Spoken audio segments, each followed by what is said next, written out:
hear you breathe, but I can't see if you're right here. Hello, j'espère que tu vas bien. Je te retrouve dans cette vidéo aujourd'hui pour répondre à une question qui revient souvent. Quel est l'ordre d'application des soins pour une routine de soins de visage? Comment est-ce que on sait quel produit vient avant lequel? Quel est le temps d'attente? Est-ce qu'il faut attendre entre l'application des produits? Est-ce qu'il ne faut pas mixer tel et tel produit? Aujourd'hui, je réponds à cette question. Cette vidéo sera en deux parties. Dans cette partie, nous allons parler principalement de la routine du matin, qui est la routine pour moi la plus importante, mais également la plus courte. Pourquoi je ne mélange pas les deux routines? Simplement parce que la routine du soir peut changer. On peut avoir même deux ou trois routines du soir. Or, la routine du matin est généralement la même routine qu'on va appliquer. C'est un peu ce qu'on va appeler la routine de base. Comme c'est une question qui est plusieurs fois revenue dans le groupe WhatsApp, groupe que je t'invite à rejoindre si ce n'est pas encore le cas. Vraiment, il est ouvert au monde entier, c'est-à-dire que peu importe où tu vis et que tu parles français, tu peux rejoindre ce groupe-là. Je mettrai le lien vers le groupe en barre de description.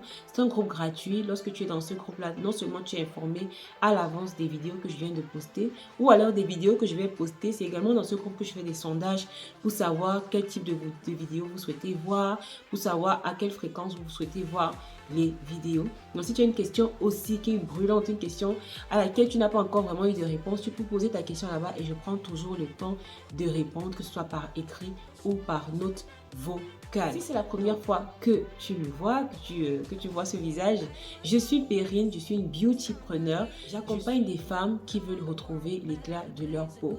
Mais je suis également formatrice. J'ai créé il y a déjà 2 ans mon académie où je forme des professionnels qui veulent en savoir plus sur le soin de la peau pour pouvoir agrémenter leur service en matière de soins de la peau en général. Donc sur cette page, on parle principalement de skincare, on parle d'entrepreneuriat, on parle aussi de vie de maman parce que oui, je suis une maman, je suis une jeune femme, mais je suis aussi maman et c'est important pour moi de temps en temps de te partager mon quotidien. Avant de rentrer dans les détails d'une routine de soins du visage pour le matin, c'est important que tu comprennes que la routine de soins, ce n'est pas un médicament. C'est pas quelque chose que tu vas commencer à faire parce que tu espères avoir un résultat au bout d'1 mois et arrêter. Non. Adopter une routine de soins du visage, c'est décider de changer de comportement, c'est décider d'adopter un mode de vie. Dans ce mode de vie-là, tu ne vas plus l'arrêter en réalité. Parce que c'est ce qui va te permettre d'avoir une belle peau au quotidien. Donc si tu veux à partir d'aujourd'hui avoir une belle peau, tu dois intégrer dans ta vie de tous les jours que ok, j'aurai ma routine que je vais appliquer le matin et que je vais appliquer le soir. C'est comme pour tout. C'est comme pour tout dans la vie. Donc, ta routine de soins, c'est l'ensemble des gestes, l'ensemble des produits que tu vas appliquer sur ta peau et qui vont te permettre de l'entretenir. Si, par exemple, tu as également des problèmes de peau, par exemple de l'acné, de l'hyperpigmentation, de la rosacée, vraiment peu importe le problème de peau que tu as, si tu en as un, ta routine de soins peut également te permettre de venir à bout de ce problème-là. Donc, ça va participer à faire partie de ce problème et lorsque le problème sera parti, bien entendu, tu vas continuer avec ta routine de soins. Qu'est-ce qu'on fait dans une routine de soins du visage, donc le matin? Avant de répondre à cette question en détail, je vais faire le point sur un petit truc. C'est une petite chose dont on ne parle pas souvent, mais je sais que c'est quelque chose qui peut tarauder un peu l'esprit de pas mal de personnes. À quel moment est-ce qu'on fait son soin du visage? Est-ce avant de prendre sa douche ou après? Est-ce avant de se brosser les dents ou après? J'ai juste envie de te dire que avant de faire ton soin de visage, qu'il s'agit du nettoyage, tout ce qu'il y a dans ton soin de visage, c'est important de faire tout le reste, même tes cheveux. Imaginons que tu as envie de te laver les cheveux un matin avant de sortir. Tu vas d'abord te laver les cheveux avant de te laver le corps. Et après avoir lavé ton corps, là, tu vas laver ton visage. C'est exactement ça le processus. Donc, tu ne vas pas laver ton visage, faire tes soins et venir te laver les cheveux, verser le shampoing sur ton visage. Ça ne fonctionne pas comme ça. Donc, ton visage doit être la partie dont je t'occupe en dernière position. Donc, lorsque tu veux prendre ta douche ou lorsque tu veux même te brosser les dents, tu te brosses les dents avant de passer sous la douche parce qu'il ne faut pas que le dentifrice, peut-être en brossant, voilà, se balade sur ton visage. Voilà, ça peut être banal comme ça, mais c'est important. Tu vas laver ton visage une fois que tu auras fini de laver ton corps. Tu peux le faire soit à l'extérieur de la douche, soit sous la douche. Le seul problème, c'est que sous la douche, l'eau peut être trop chaude. Il faut éviter de laver ton visage avec une eau trop chaude. C'est pas intéressant. Parce que lorsque l'eau est trop chaude, qu'est-ce qu'elle va faire? Elle va faire fondre ton film hydrolipidique. J'ai souvent dit ici que le film hydrolipidique, c'est un film transparent, c'est ce qu'on appelle encore le manteau acide. Il est transparent et il nous protège des dommages extérieurs. C'est également lui qui donne l'équilibre à notre peau. Il est constitué d'huile et d'eau. Donc si l'eau est trop chaude, ça va faire fondre, vous savez, l'eau chaude sur l'huile. Qu'est-ce qui se passe? Ça fait fondre ça. Et si notre film hydrolipidique est altéré, notre peau ne va pas bien se porter. Maintenant que cette parenthèse a été marquée, la première chose à faire lorsque tu veux faire ton soin de visage, c'est de te laver les mains. Avec des mains propres, donc, ce que tu vas faire, c'est que tu vas démarrer avec ton nettoyage. Le nettoyage ici implique de prendre le produit que tu as choisi pour te laver le visage, pour l'utiliser sur ton visage. Moi, pour le moment, j'utilise cette mousse nettoyante pour le visage, mais vraiment, à cette étape, utilisez le nettoyant préféré, votre nettoyant préféré, vraiment. Utilisez celui qui correspond à votre problématique, à votre type de peau. Utilisez celui que vous avez actuellement et avec lequel vous vous sentez bien. Ce que vous allez faire, c'est que vous allez appliquer le produit sur vos mains, vous allez le faire mousser et vous allez venir frotter avec des mouvements circulaires. Beaucoup de personnes se nettoient mal le visage. Comment est-ce qu'on se nettoie le visage? Il ne faut pas, lorsque vous vous lavez le visage, éviter ou alors passer rapidement sur des endroits comme la naissance des cheveux. Donc vous voyez cette partie où les femmes mettent le gel, parfois on met le gel, parfois on met les got to be là qui sont, c'est même plus du gel en fait, ça attrape tes cheveux comme ça. Donc non, il faut bien nettoyer cette partie là. Nettoyer ici aussi les coins des narines, simplement parce que vous allez remarquer, pour celles qui ont la peau grasse surtout, que cet endroit est généralement très congestionné. La saleté en fait reste dans les pores. Les pores sont beaucoup plus dilatés à ces espaces là. Donc il faut bien nettoyer, bien insister avec vos doigts à cet endroit pour faire pénétrer votre produit. Ensuite, vous avez le menton, c'est également une zone qui est souvent très rugueuse et elle est parfois rugueuse parce que vous n'insistez pas dessus lorsque vous lavez votre visage. Est-ce qu'il faut laver son visage avec ses doigts ou avec un gant ou avec un outil? Le meilleur outil pour laver votre visage, ça va être vos mains, mais vous pouvez également utiliser l'outil qu'on appelle l'éponge Konjac. Pour moi, aujourd'hui, c'est l'outil le plus intéressant parce que ce soit les brosses, que ce soit les gants, que ce soit les éponges, tout ça peut être trop agressif. Vous pouvez laver votre visage avec, vous avez l'impression que la peau est propre, mais après vous vous sentez mal, vous sentez comme si votre peau est endolorie. Ce n'est pas intéressant. Donc l'éponge Konjac reste l'alternative la mieux supportée par les peaux même les plus sensibles. La deuxième étape, ça va être l'application de votre lotion tonique. Écoutez bien. L'eau micellaire n'est pas une lotion tonique. L'eau micellaire, ce n'est pas la lotion. Donc, il est hors de question que vous vous laviez le visage et vous venez encore avec l'eau micellaire pour appliquer sur votre visage. C'est contre-productif, c'est inutile. C'est inutile et ça va vous créer plus de problèmes. Ce n'est déjà pas la place de l'eau micellaire. L'eau micellaire, c'est un produit qui sert à démaquiller. Donc, il n'a rien à faire sur votre visage le matin et ensuite, après, votre nettoyant. La deuxième étape, ça va être l'application de votre lotion tonique. La lotion tonique a deux fonctions. La première fonction, ça va être de rééquilibrer votre pH. Le pH de la peau est de 4 à 5,5 et ce pH a besoin d'être stable. Lorsqu'il n'est pas stable, on va avoir une peau soit trop grasse, soit trop sèche. Donc, votre lotion tonique, lorsque vous la choisissez bien, choisissez une lotion tonique hydratante. Vous allez me dire, mais on a des lotions toniques avec les acides, on a des lotions toniques astringentes. Moi, je vais vous recommander d'utiliser une lotion tonique hydratante. Ça ne veut pas dire que tout ce qui est sur le marché est mauvais. Non, c'est simplement que dans cette vidéo, je m'adresse vraiment à des débutantes. Je m'adresse à des personnes qui ne veulent pas se prendre la tête et qui veulent connaître l'essentiel. Donc, si vous voulez connaître l'essentiel, peu importe votre type de peau, choisissez une lotion tonique hydratante parce que ça convient à pratiquement tous les types de peau. Votre lotion, vous allez l'appliquer comme dans la vidéo, soit en pulvérisant, soit en utilisant vos mains. Jetez les cotons.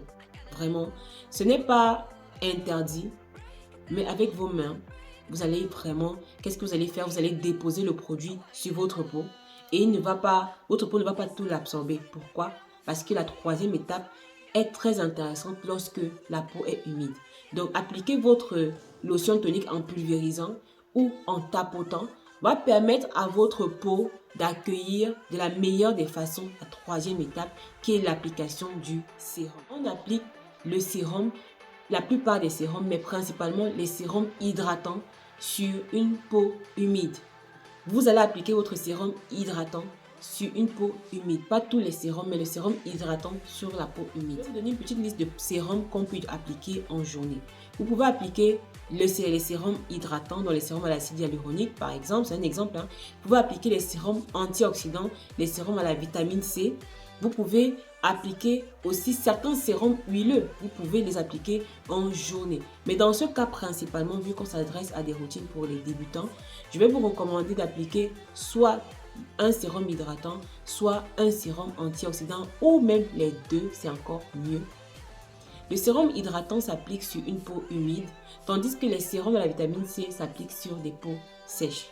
Il faut donc, après avoir appliqué votre sérum hydratant, vous rassurer que votre peau a tout absorbé le produit avant d'appliquer votre sérum antioxydant ou alors votre sérum à la vitamine C. Vraiment, on va parler avec les mots, les noms des actifs pour que ce soit plus facile pour vous. Donc, après la lotion, vous avez mis votre sérum hydratant. Le sérum hydratant, à ce stade, vous pouvez arrêter avec les sérums. Si vous n'avez pas plus de sérum que ça, vous vous arrêtez là. Dans un vous un professionnel si vous voulez mixer les sérums entre eux. Si vous ne voulez pas faire d'erreur, appliquez juste un sérum le matin et un autre le soir. Après la troisième étape qui est donc l'application des sérums, on passe à la quatrième étape qui est l'application des crèmes hydratantes. Pourquoi je dis des crèmes hydratantes? Parce que on peut avoir une crème hydratante pour les yeux, pour le contour des yeux et une crème hydratante pour le reste du visage. Ce n'est pas obligatoire. Si à cette heure, si vous avez par exemple 30 ans et plus, vous pouvez commencer à vous intéresser à ce qui est crème pour les yeux, pour le contour des yeux. Si vous avez moins de 30 ans, j'estime que ce n'est pas forcément intéressant. Donc, vous pouvez avoir des crèmes hydratantes pour le contour des yeux et des crèmes hydratante pour le visage tout entier. Donc, si vous avez une crème pour le contour des yeux, ça va être donc la quatrième étape. Vous allez mettre votre crème en utilisant soit votre doigt le plus faible, soit un outil qui va vous permettre vraiment d'appliquer le produit en massant le dessous de vos yeux. Masser le dessous de vos yeux va permettre en fait de détendre les vaisseaux, de vous détendre vous-même, d'étirer cet endroit-là et de faciliter la circulation sanguine. Donc lorsque vous utilisez vraiment un outil adapté comme celui que j'ai dans la vidéo, vous massez en appliquant votre produit. Vous n'avez pas besoin de mettre la crème sur la paupière. La crème reste en dessous de l'œil, vraiment sur cette partie, sur le cerne. Vous pouvez maintenant appliquer le reste de votre crème, la crème hydratante sur le reste de votre visage en utilisant vos doigts. Évitez de mettre vos doigts dans la crème. Évitez. Utilisez toujours un outil pour retirer, comme je l'ai fait dans la vidéo. Là, j'ai rincé l'embout et je suis venue dans ma crème hydratante pour retirer un peu de produit et l'appliquer sur mon visage.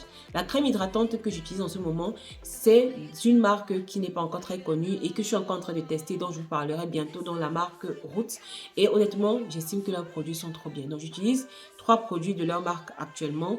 Donc, je suis en train de les tester et je les trouve vraiment super. Les 2 autres, je les utilise durant ma routine du soir, dont je vous parlerai bientôt. Donc, la crème hydratante, c'est une crème qui est vraiment enrichie en actifs clarifiants, qui donne de l'éclat au teint, qui est très légère. C'est un peu un sérum crème.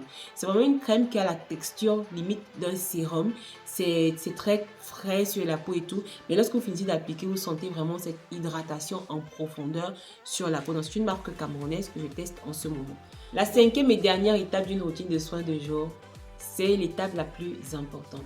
Toutes les étapes sont importantes, mais j'ai envie de dire que cette étape-ci, c'est celle qu'on néglige encore beaucoup et qui est le game changer de toutes les routines de soins.